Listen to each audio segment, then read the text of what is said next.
now approaching the city of Bombay, the gateway to India. And the first view that comes to our attention is the gate itself, an admirable illustration of Great Britain's constructive influence. Bombay is the second largest city of India and one of the chief seaports of the Orient. It has a mixed population of over 1 million people, representing practically every race and creed in the world.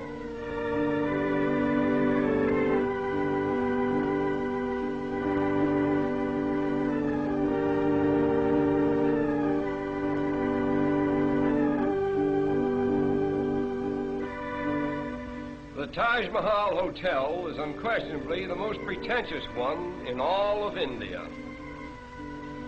One of the outstanding features of Bombay is its sudden transitions from the modern to the ancient. This scene, for example, was taken a few minutes from the heart of the city, where the 15th century is constantly rubbing shoulders with the 20th.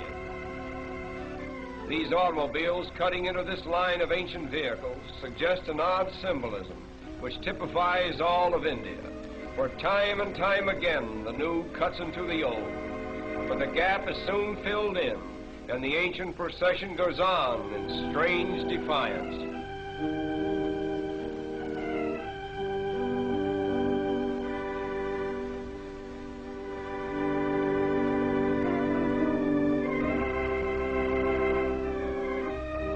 At the famous race course in Bombay, we are again transported into another world, for here is gathered representatives of every nationality, creed, and color. The course itself is considered to be the most picturesque, if not the finest in the Orient.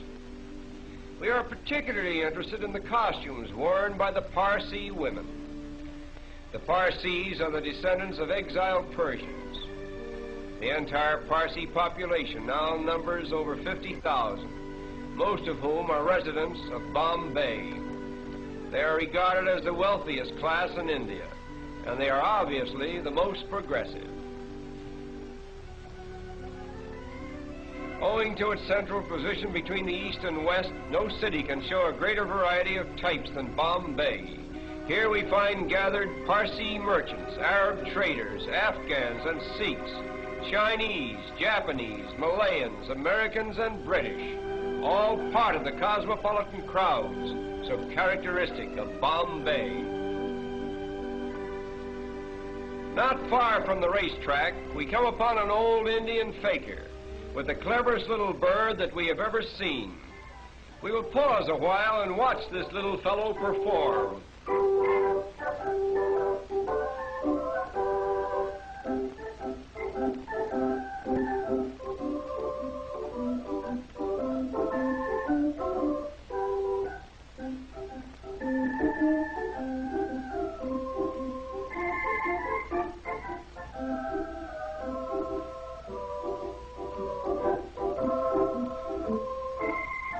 All this work is just to get a little seed that is lodged in a tiny bucket.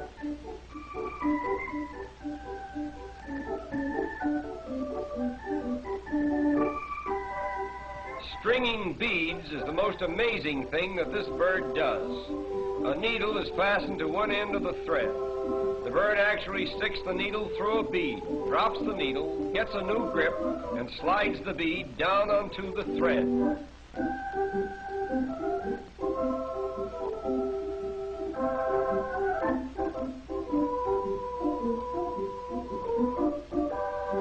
But there is much more to see, and our time is limited.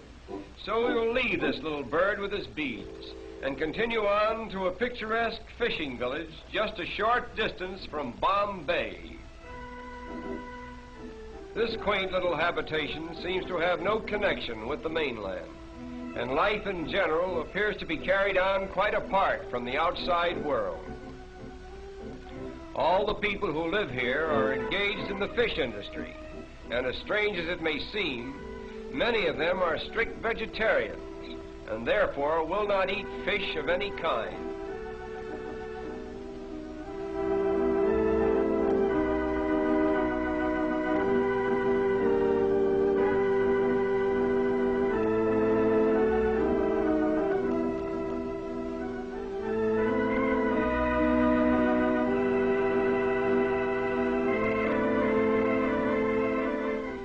Even in this peaceful little village, there is a rigid system of caste.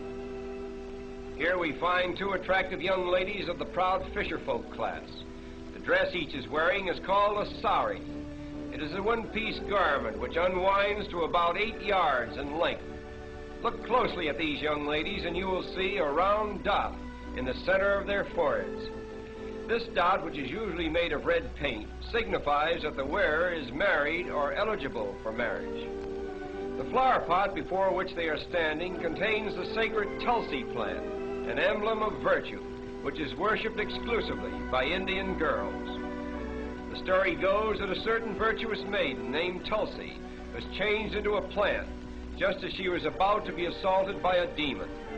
Thus, the Tulsi plant became a shrine of chastity for virtuous Indian girls. The chief occupation for the women of this village is in drying and preparing the fish which is caught by the men. The method for treating the fish is to first soak them in salt and then lay them out on the sun-baked ground. When they are thoroughly dried, they are tied in small bundles and sent to market. These women are treating a smaller species of shrimp, which is swept about in this manner until it is sufficiently salted and dried. It is then used in preparing the famous Indian curry. No picture of India could possibly be complete without a view of its royal elephants on parade.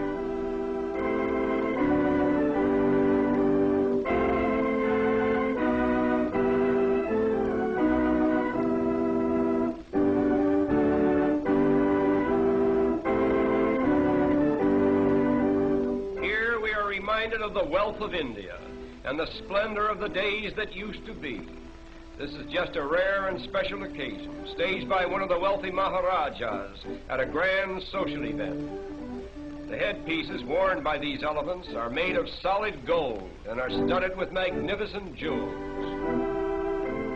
But now our journey is coming to an end. We will take one last look at Bombay before we draw our visit to a close.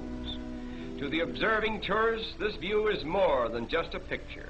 It is Bombay, the gateway to India. Through it flows the commerce of an empire. Great commercial houses, stately public buildings, and educational institutions flank its broad thoroughfares. Railways converge here from every state in India, and steamship routes diverge to the ends of the earth. Such has been the first constructive imprint of Western civilization upon this much talked of and generally misunderstood country. And so our journey ends. We bid farewell to Bombay, the gateway to India.